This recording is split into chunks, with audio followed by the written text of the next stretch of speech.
பெண் நீதிபதி ஒருவரை மர்ம நபர்கள் உருட்டுக்கட்டைகளால் தாக்கிய சம்பவம் நாகை மாவட்டத்தில் பரபரப்பை ஏற்படுத்தியுள்ளது. நாகை மாவட்டம் வேதாரண்யம் குற்றவியல் நடுவர் நீதிமன்ற நீதிபதியாக பணியாற்றி வருபவர் லதா நேற்றிரவு நீதிமன்ற பணிகளை முடித்துவிட்டு வேளாங்கண்ணி தேவாலயத்திற்கு சென்ற அவர் பின்னர் கார் மூலம் வேதாரண்யம் திரும்பிக் கொண்டிருந்தார்.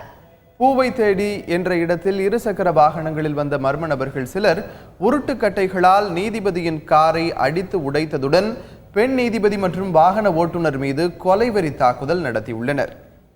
உருட்டுக்கட்டையால் நேராக டிரைவர் பக்கத்தில் டோரையும் மின் பக்கத்துலையும் அடிச்சுக்கிறான்.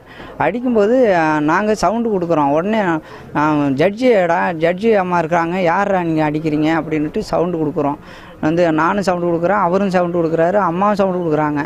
அப்போ டிரைவர் டோரை காலட்டிக்கிட்டு வெளியில் வர்றாரு. அடிச்சு சாரிடா வந்துட்டு சொல்லிட்டு வந்துக்கிட்டு இருக்கும்போது அம்மா தலையை வெளி பக்கத்தில் டிரைவர் பக்கத்தில் தடுத்து நிறுத்துறாங்க. அம்மாவுக்கும் அந்த டோர்லேருந்து அடித்து அந்த கம்பளால் அடித்ததில் தலையில் காயம், அவர் டிரைவருக்கும் காயம்.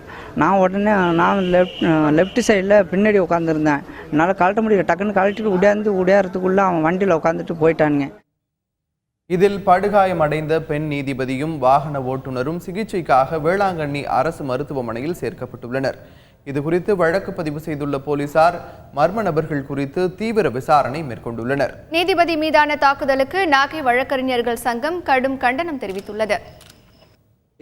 இந்த நிகழ்வை எங்களுடைய நாகப்பட்டினம் வழக்கறிஞர் சங்கம் மிக வன்மையாக கண்டிக்கிறது.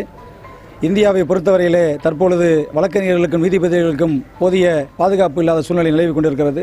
இது குறித்து மத்திய மாநில அரசுகள் மற்றும் நீதித்துறை உடனடியாக நடவடிக்கை எடுத்து இது போன்ற நிகழ்வுகள் நடக்காத வண்ணம் எங்களுடைய வழக்கறிஞர்களுக்கும் நீதிபதிகளுக்கும் போதுமான பாதுகாப்பு அளிக்க வேண்டும் என்று எங்களுடைய வழக்கறிஞர் சங்கத்தின் சார்பாக கேட்டுக்கொள்கிறோம்.